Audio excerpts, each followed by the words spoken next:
I do not know what happened, but June went by so fast. So now it is once again time to do a monthly roundup of all the fragrances I have been very much in love with. These are the fragrances I've been wearing the most. These are fragrances that are quite a mix actually. Like I have some old favorites, I have some new options that I'm really excited to share with you. So this is going to be a fun one, but if this is your first time watching this channel, hello, my name is Anya. I absolutely love fragrances. I talk about them here every single weekday, Monday through Friday. I also publish additional content on my TikTok and Instagram under the username ANECHKAFRAGRANCES. So if you're interested in more content from me, do check me out on those social media platforms.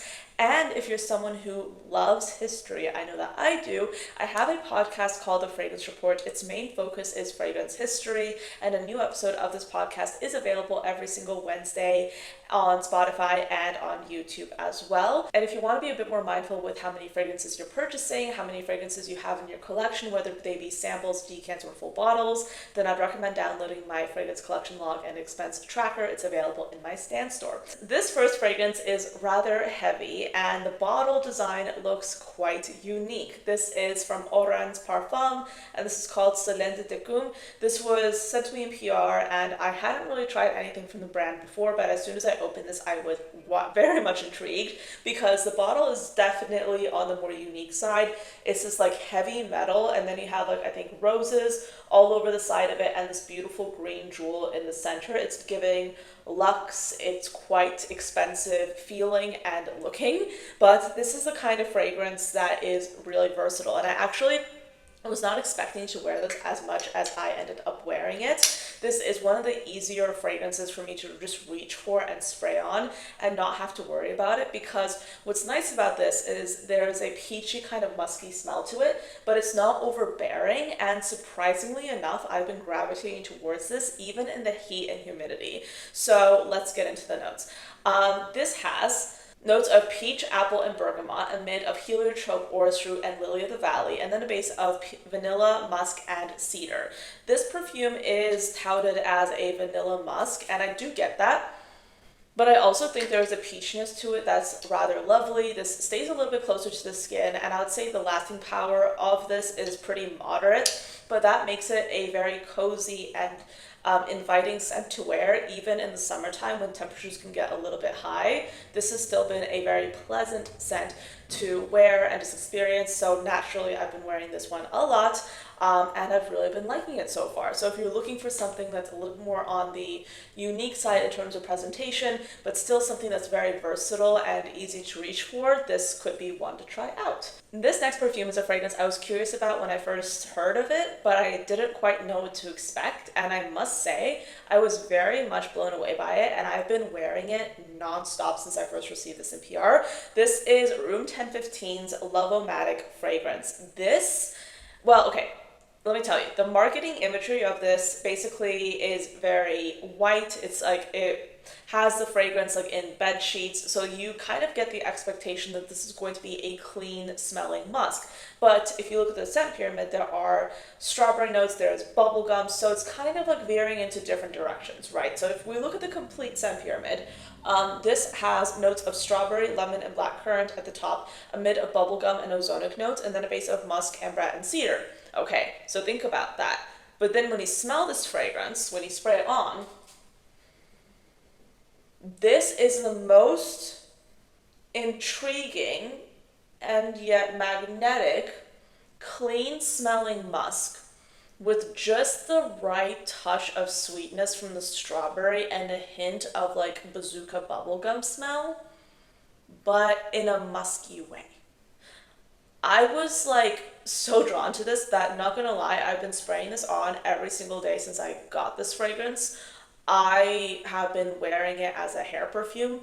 I've been wearing it like just around the house. I've been wearing it when I've been going out. I would say a lot of my clothes in my laundry hamper right now currently smell like Loveatic by Room 1015, not gonna lie. And I would say that if you're a fan of Glossier You, for instance, if you like clean skin musks, but you want something that's unique, you want something that's different, you want something that's sweet but not too sweet, this is amazing.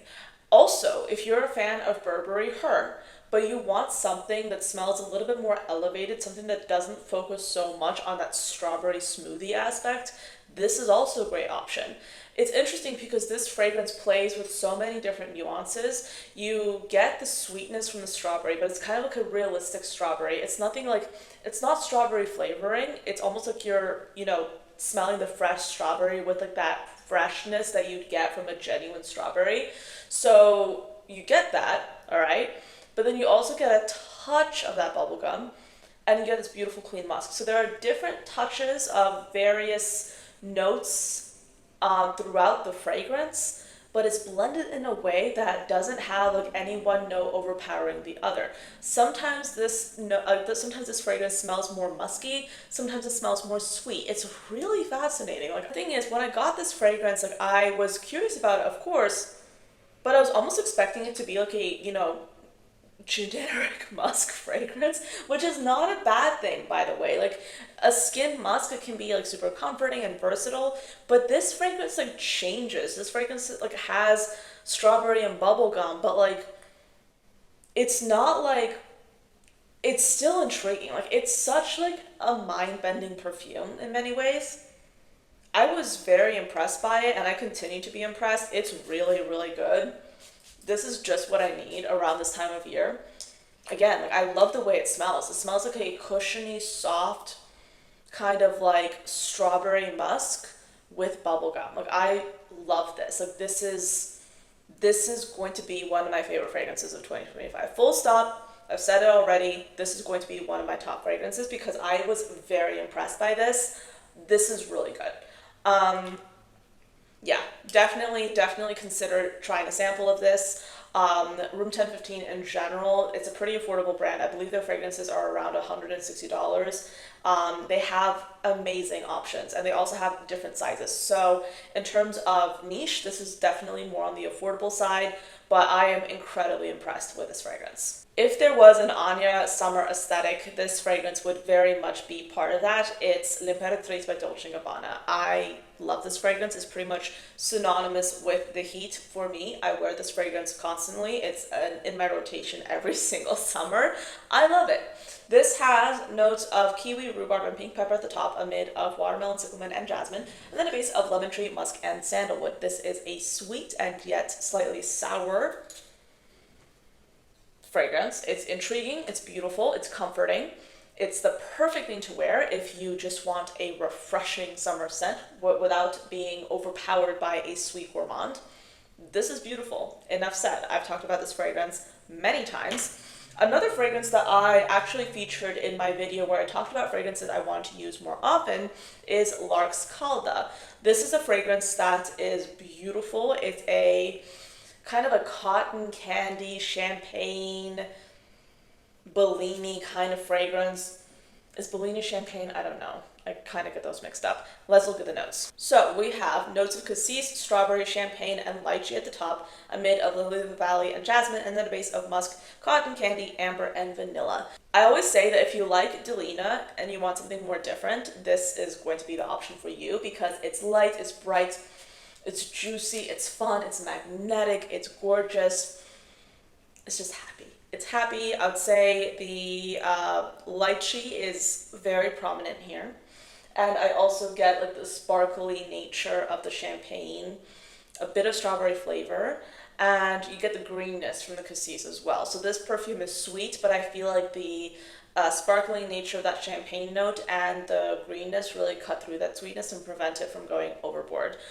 This is lovely. I very much have been enjoying this fragrance, and I'm very glad that I started using it more often because it's one of the fragrances that I was neglecting, and I do not want to be neglecting this because it's beautiful, it's gorgeous, and it's definitely something worth checking out. Okay, another like newer fragrance to my collection is from Per Noir. This is called Melos. This is like your rose, honey kind of tea scent. This is so intriguing, and I will say that I've worn this several times throughout the week and I've very much enjoyed it, but this will be the fragrance to wear come fall and winter because of that honey note, because of that jammy rose. This is still a stunning fragrance to wear now, but I can just imagine how delicious it'll be once it gets a little bit colder. But I will continue enjoying this fragrance up until that point because sometimes I don't care about what seasons the fragrances are in. I just like enjoying things that I enjoy smelling. But let's get into the notes. So this fragrance has notes of tea rose, tea, grape cassis, and grapefruit at the top, a mid of rose, honey, hazelnut, baked apple, and saffron, and then a base of amber, musk, milk, and patchouli. So this is one of their newer fragrances. Yeah, it's currently their newest fragrance, and it smells like kind of like a spicy, like a spiced honey, okay? I don't get the tea as much, maybe it's like a little bit more visible in the undertone, but I get like a jammy rose. And it's just fruity. Like there's like the grapes are in this scent pyramid, but I also get that baked apple accord. So this is a gourmand rose fragrance with honey, with milk. I mean, like milk and honey vibes, you know. It's beautiful. It's a really delicious play on rose. If you love rose fragrances, you will adore this. It's a lovely, lovely perfume inspired by Cleopatra, which is why you have that Egyptian image on the front of the bottle. If you guys are unfamiliar with Per Noir, each one of their fragrances have a different image and a different kind of like aesthetic associated with their bottle design, and this is inspired by Cleopatra, so you have the Egyptian imagery. I don't know how the weather has been for you guys, but here in Washington, D.C., the weather has been insanely humid. Sometimes it's a little bit cooler, but it's just humidity all around. It's also been rainy. Sometimes it's been really hot. So I've been including this fragrance in my rotation constantly. This is by Carell's Sharing Concept. It's a sharp, soapy, citrusy fragrance that just smells like a luxurious hand soap. This perfume has orange, blackcurrant, grapes, and wild berries at the top, a mid of grapefruit, rose petals, red wine, grape leaves, and divana, and then a base of vetiver, amberwood, and plum. Basically, like I mentioned before, very citrusy, soapy. It's lovely. It's very refreshing. I love wearing this in my hair, and you can see my baby dent right there. I love this fragrance a lot. It's beautiful. So when I've been really feeling quite hot, I've been wearing this fragrance to kind of counteract the humidity, shall we say. So this has been an essential in my rotation. So next up we have a fragrance from Sora Dora. I tried this fragrance and I fell absolutely in love with it. This is such a beautiful, delicious, velvety vanilla with some boozy accents, but it's very like clean, almost dry vanilla, which I love. Let's get into the notes because I think you'll find this intriguing. We have notes of vanilla, caramel, almond milk, rum, heliotrope, elemi, Sicilian bergamot, cinnamon, benzoin, white musk, orange, and ylang ylang. This perfume is vanilla, but not super gourmand vanilla. It's not super sweet. It's kind of like a drier, spiced vanilla. It's a very smooth fragrance. It's blended wonderfully. When I first saw this, when I first smelled this, I thought that it smelled kind of like a velvety vanilla. That was my interpretation of it. This is a very kind of like luxe, high-end smelling vanilla fragrance. This is also a vanilla perfume for those of you who don't want that super gourmand sweet vanilla, but you still want something that's easy, that's very versatile, that's appropriate for day and night. This has just been one of my comforting scents to wear in terms of vanillas for my collection. This is easily in my top 3 Sora Dora fragrances currently. I was very impressed by this and I've been loving this so far. So those are all the fragrances I've been adoring over this past month. These are fragrances that have been absolute essentials in my rotation. Do let me know, have you tried these fragrances before? And if not, what are your favorite fragrances? What are the fragrances that you've been gravitating towards the most, that you've loved? I'd be curious to hear your thoughts in the comments below. But as always, thank you for watching till the end and I will see you in my next video. Bye.